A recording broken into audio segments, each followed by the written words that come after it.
Broadcasting from the business capital of the world, this is the Podcast Business News Network. Welcome back, everybody. Good to have you here. And if you're somebody that's looking to up your game professionally, even personally, whether you are a company owner responsible for a team, C-suite executive, doesn't matter. What does matter is who walks that journey with you. And I've got a gentleman that does just that. He's an amazing executive leader coach. And today we're going to talk about the visions of a leader and the difference between wanting and being and lots of other things he's going to uncover for us. Coachingforrelevance.com is his website. He's Randy Swaim. He's back with us. Hey, Randy, how you doing? Hey, good, Steve. Good to see you again. You too. As I understand it, are we starting with a quote today from somebody that resonates with you? Yeah. We'll start with a quote today, and then what we'll do is we'll just sort of expand on that a little bit. There's several different areas where that can be in at play, and I'll mention some of those, and we can kind of explore some of that and all that kind of stuff. But it's a key aspect that a lot of people in today's world do not fully understand. Tell us what that aspect is in a sentence, and then we're going to dive. And by the way, this gentleman teaches flying and has been a pilot for many, many years. I try not to do the pun, but dive into this topic. You know what? Well, coming from my fighter background and also a lot of what I've done in my pilot career, guess what? Dive into makes me feel good. So all right, as long as you can get out of the dive, that's the only that is important. That is important. So yeah, that's true. So good. Well, I'll tell you what it's going to do is so many people today are just sort of focused on sort of academic aspects of it. But I will say this, that when we present this quote and we start taking the discussion in, it takes leadership to a way deeper level than most people even understand or realize. And because so many people in our society today, it's just about, kind of getting this done, kind of thing and all that sort of stuff. But you know what? Being a true leader can be a lot bigger than that and a lot deeper than that. And if you're looking to reach radical success in your organization, and particularly this is very aligned with the organizational maneuverability concept, where you're leading your team in an unpredictable, rapidly changing environment, which doesn't just fit the same all the time, kind of thing. And you're just going to rote academics, answers. That may not be getting you to the results that you want. And so it's not that you want to do things and it's not something that you want to do things illegally or unethically. No, that's not what it is. But it's just, understanding certain aspects of this. And when we kind of dive into it, I think people will get a sense of what it really means. But it's so key when you're talking about, trying to reach radical results with your team in today's environment. And it's something that a lot of people don't fully understand. So we'll kind of mention that and touch on it and discuss it a little bit and let hopefully give the people that are listening some insights to think about and to maybe just process over the next week or whatever. Or maybe for the rest of their life, who knows? Hey, you never know. I'm one of those people that drives in my car and things like pop in my head that were discussed like that day, a month before. It's like, oh, wait a minute. Randy said, what was that quote again? And it just like goes around in my mind. Yep. And you know what? When you look at this quote and kind of where we're going to be talking about today, it's a key aspect. And I think you've heard me say this before, that I've had people ask me when I'm going to retire. And I go, when I take my last breath, because you know what? I'm going to run through the tape. I'm not going to stop. I'm going to run through the tape. And Amen. That's a key picture of this. And I don't want to agree with you just because we're here today. I agree with you. Yeah. I agree. I mean, I don't see people and God bless, God willing, people who are able to retire, call it early. Great for them. But I don't see that. I don't even know that word. Yeah. I don't know what it means. Yep. Well, I'll tell you what, if you want, we'll go ahead and kind of launch into this a little bit, and I'll give you that quote, And then what I'll do is I'll bring some comments to it and everything, and you can bring a thought in or a question in or something, and we can kind of explore some of that together as we go forward. Sure. But just keep in mind this quote brings a deeper level of understanding and a deeper vision of what true leadership really, truly is. And let me just offer the quote. It comes from a doctor that his name is Dr. Josh Axe. I heard him speak just very recently, uh, just in an interview thing. And but the quote is this, because most people, and I think we realize that a lot of the people that we talk to are just focused about getting this done and getting this done and going over here and getting this done, kind of thing. And you know what? You're throwing it true leadership aside on that. This quote was this, and he was dead correct with this, dead accurate. And it's also very aligned with neuroscience of understanding the brain and understanding all of that, but it's also very aligned with my organizational maneuverability concepts. So let me just give you the quote here, and then I'll throw out a few things on it and we'll kind of explore it a little bit. Sure. But it comes from Dr. Josh Axe. And the quote says this: our focus is on our to-do list, but our focus must also be on our to be list. And that's what a lot of people don't understand. It's not just about, you doing this today or you doing that today. In a sense, it's who are you becoming? It's, what is it?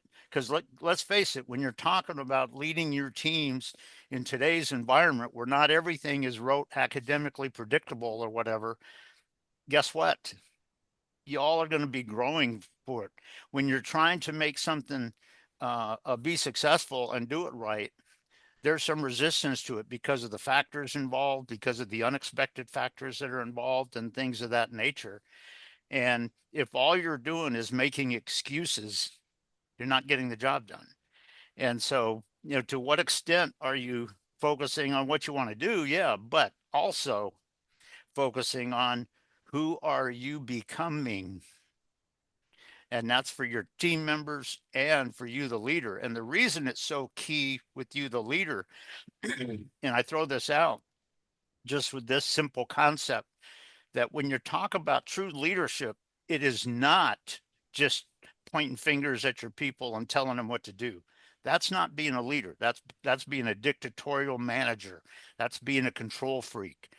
And you're not getting the true success prepared in your team if that's what you're doing, because you're taking their vision, their mindset on neuroscience, their processing ability, and you're having them just throw it in the trash can and just go do this. And if that's what you're doing, you are not leading your team. When you talk about being a leader, and you've heard me say this on a number of shows, that true leaders model certain things for their team. And you know what? One of the things that you true leaders need to be thinking about is, as you go forward, and particularly when challenges come on the scene or whatever, to what extent are you truly becoming even better and either more visioned and visionary and more successful than you were before it came on scene? And when your team members see that in you, what makes them not want to do the same thing? That's one artistic aspect of true modeling. When you're talking about modeling for your team, it's not just about pointing fingers and telling people what to do. It's basically doing that. And you know what? When they sit there and they see a success level that they didn't expect, and they realize, oh wow, you know what? I wouldn't have thought we would go this way for that. Wow, he did that.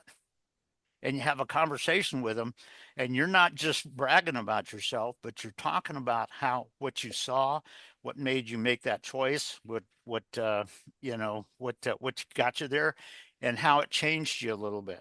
Guess what? That makes the team members want to follow you and to do the same thing with their benefit and their personality and their vision and mindset. And and this is a key aspect that a lot of people in today's society don't understand, because a lot of people think in terms of, leading your team or something like that. It's just being the manager, being the boss, telling them what to do. You better just do what I tell you to do, or just shut up and, or get out of here. We'll lay you off or whatever. Are there times when you may need to do that? Yeah, depending on who it is and what it is. There could be times when you got to let people go because they're not really being a part. But that's not the go-to position. It's an aspect of what are you truly modeling for your team members to really and truly reach radical success. You got to realize that when you're talking about it, and one of the things you got to do is you got to help your team gain a real belief in the fact that it's not just about to do, but it's about to become, to be, and to gain and to become who you are and stuff. But guess what? If all you're doing is trying to tell them to do that, why would they follow it? Because you're not. Right.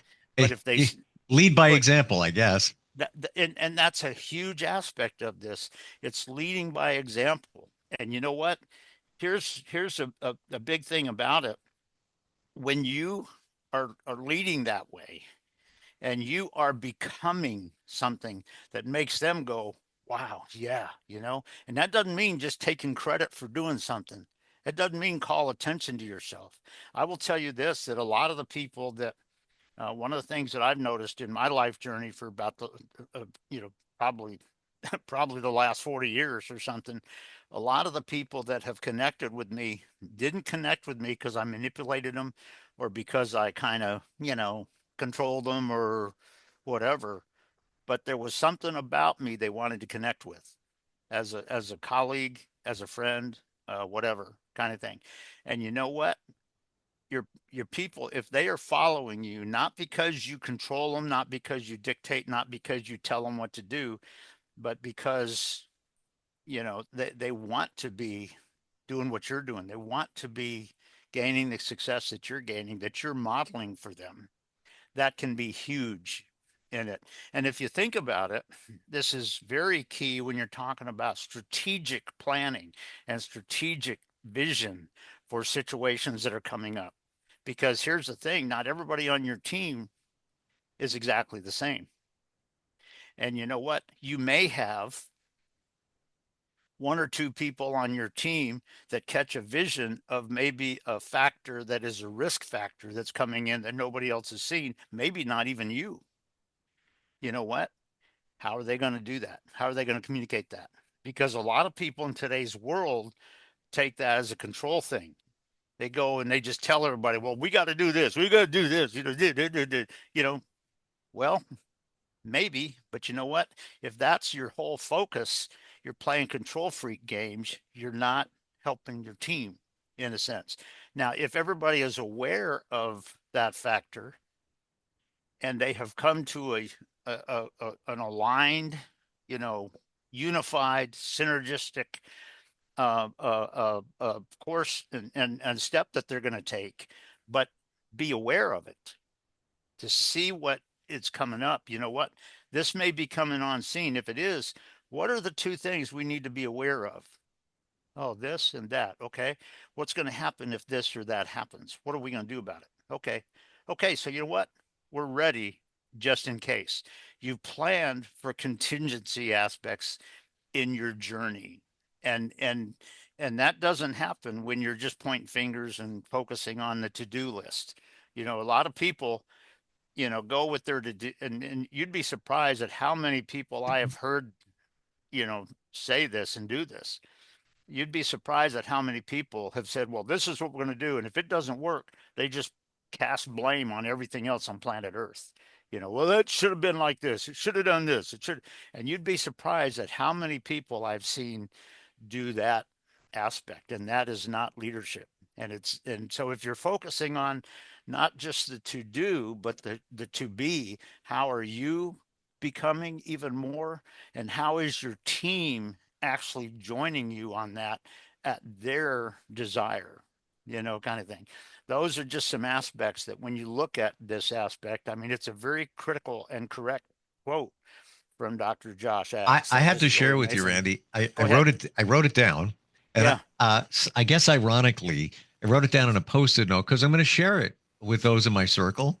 Cool. But I wrote it down on a post-it note where I also write down my my to-do lists. So I think it's kind of funny. There you go. But question on that.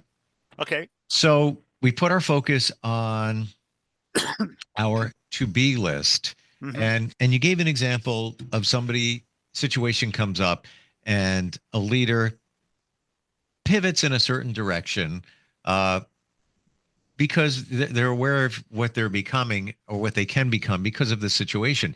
Hmm. The to be part, is that always evolving and always changing on a regular basis because things pop up? Good question. And the short, I'll say this, the short answer to your question is, yep. Because guess what? I'm not exactly the same as I was 10 years ago. Sure. I'm not exactly the same as I was 5 years ago. None of us are. And You so know, it is a process. let's go there for a second. Let's go there for a Yeah, second. it is a process. I agree that I am not the same Mhm. person. Not that there's anything wrong with who I was 5 years ago, but I'm not that No, person. It's a different I person. agree with you. Yeah. And I asked somebody that yesterday. Did a podcast with somebody who is a therapist, and she felt that there's no difference in the last 5 years. I'm like, oh, all right, interesting. Hmm. If I went back 5 years and then looked 5 years before that, I Hmm. might have had that vantage or that view Yeah. that yeah, I guess I'm the same. I haven't changed, but we, like you said, we all change. It's Hmm. mostly the awareness you have of it. And I have a different awareness now in my journey. Maybe I Yeah. woke up a little bit. I don't know. Maybe I'm more focused on the to be list. Yeah. Maybe Yeah. that's it. Yeah.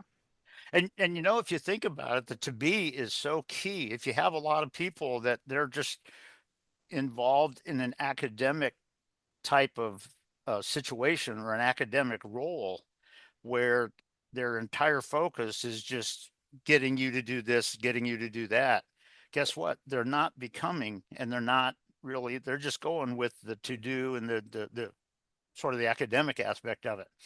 But you know what? To a certain extent, everybody that you connect with is a little bit different. And you know what? Even if you are a site, and I don't know her, she's probably very professional. So what I'm Mhm. about to say is not bad mouthing anybody. Don't take Sure. it or anything like that. But if you're doing something where you're a psychologist or you're something like that, or a counselor or whatever, guess what? Everybody that you work with is a little bit different when they come in. And you know Mm. what? They may have some Mm. insights that sound like it's the same of what you learned when you went to school. But you know what? The factors behind those insights might have been a little bit different. And how do you really connect with them in such a way that they get to overcome their issue and Yeah. become I just saw and this in a yeah. different light based on what you Yeah, go just ahead. said. Yeah. You may say to yourself, you meaning anybody, the Mhm. person I refer to, you may say, well, I haven't changed in 5 years. I'm kind of the same, Mhm. but the people around you have. That's right. So That's right. invariably, maybe you need to, or maybe you didn't realize it because you have to adapt to your environment. You can't stay here because life is always changing. That's right. Especially, if you're responsible for a team, and let's say you had a lot of the same team members over the last 5 years. And Yep. a little final thought on that: there's been research done that says that we evaluate our lives every 5 years, and sometimes that changes a little bit. Uh-huh. And when you hear the term 7 year itch, many times it refers to a relationship. You can also look at it in terms of situation or a job. Yep. They say that the 2 years after the 5 year evaluation is Mhm. you deciding what you're going to do. Yep. And when you add it up, it comes up to 7 years. And I looked at that when I heard it a while back, and I'm like, yeah. Then I looked at my life, Yeah. and every 7 years, call them pinnacle moments of Yep. change. Coincidence? or not. I don't believe there's any coincidences. So that kind of a line, might want to take a look at 7 years in your life, give or take a year on each side, whatever it might be, and see what you come up with. I'd be curious. Yeah, and and it's key too, because when you look back on my life, and you may know this or not, but the Hollywood movie that's basically about to be published about my life journey and everything, that PBNN and stuff is Hmm. going to be publishing and everything. One of the one of the aspects of that is they weren't able to include everything in my life, because guess what? It's a good story, but it was very realistic of my journey. But you know what? Just like everybody else, there were some amazing points in my life and in the journey and where it's become and how that all worked and everything with the struggles and all that kind of stuff. But but like you said, Mm. uh, there were there was probably about a 7 year period in my life where it was really struggles and overcoming for me. And it Yeah. and doesn't mean anything illegal, but just overcoming and becoming. And Yeah. it's an amazing aspect of it, that who are you becoming as a leader? Wherever you are right now, don't say that boy, I'm just all that. No, what do you still need to go forward on? What do you need to become? What do you need to grow on a little bit? And one of my favorite phrases, and you probably heard me say this before, is that as soon as you think you've arrived, it's solid proof that you have not. Kind of, and there's some Hmm. truth to that. Regardless of how good you are you just trying to talk about yourself and get people to applaud you or something? Or are you truly becoming even more than you are right now? How does that quote again go again about arrival? You mean as soon as you think you've arrived? You mean As soon as it, you the, think the, you the, arrived, you have not. it's a quote that I use, and I've used Mm. it a number of times in my life, and I've used it for myself too. As soon as you think you have arrived, it's solid proof that you have not. Mm. Because if you think you've just fully arrived and don't have to do anything anymore, you stopped growing, you stopped becoming. and Wow. and and so there's a part of your success and legacy and vintage and everything that you're not going to achieve, because you're just going, okay, well, I'm here, okay, well, good, Well, does that kind mean of. you're, I don't want to use the word lazy, but you're resting on your laurels. Yeah, I'm here. I've done it. I've done it. Well, that It's was a then. Yeah, it's part that, but it's also this, and I throw this out. It's one of the dysfunctional aspects of how people in our societies think right now, of how people envision this up in their brain. They think, well, okay, I accomplished that. Okay, that's what I want to do. Okay, I guess I'm good. I'm good. So But you know what? You may have more value than you realize. we have 30 seconds left. I'm going to Okay. ask you maybe philosophical question. Okay. Do you believe when things happen, and you talked about a little adversity in your life? I don't mean little. I'm not minimizing, but Yeah. Yeah. adversity in your life, challenges that come up. Hmm. Do you believe that those challenges come our way because we need to learn a lesson? There's something to be learned there. You know what? In my personal vision and view on that, I think yes. I don't think it's just something that's whatever, but it does go sort of the spiritual side of me and Yes, stuff. that's where But you know what? I get you. I I'm going think there. when situations like that come on scene, that's a point for us to be aware of something that we weren't aware of before, and Hmm. see and catch a vision of stepping forward to continue becoming, and putting that aside, making it so that it's not affecting us anymore or whatever, kind of thing. So yeah, very simply with what you said, it's a point that is a point that we can go beyond and past and become even more, because it shows us one aspect about us where we're just maybe sitting there going, okay, well, okay. And Mm, if you're doing that, you're not becoming, you're not accomplishing, you're not making a difference. Your legacy is sort of dying a little bit, mm. and all of that. Yeah, and in all of that, these situations we talk about, it sounds to me like there's opportunity in everything. In the face of adversity, something comes up, another chance to be, if you will, take a lesson from it and learn who you are by way of how you got through it. Coachingforrelevance.com is the website. You are the man. Somebody's looking to up their game in terms of leading others, even leading yourself. You know what? And that's a key factor of it. Yeah, we're all CEOs, whether you believe it or not. And we all have potential and find that freedom there. Final question. Got to go. They're flagging us down. Okay. You being a pilot, is the movie Flight Risk on your radar? It opens this weekend. You might, I don't know if it's not, but might want to check it out. It's Mark Wahlberg stars in it. And I just saw an ad for it today. I'm like, I'm watching that movie. I'm going to see that movie. I may try to find out what I need to do to go see it. So it sounds interesting. It's the first time I've heard of it, but yeah. It's about a air marshal, about a pilot on a plane, small plane, with an air marshal and a fugitive, and what happens. I don't know. Seems fun to me. Mark Wahlberg, cool. He's a great actor too. Well, I'll go look for it. Yeah, Randy, thank you so much for being here. Truly appreciate it, and looking forward next time we catch up. Sounds good, man. Well, you have a good one, okay? You too. We'll be right back.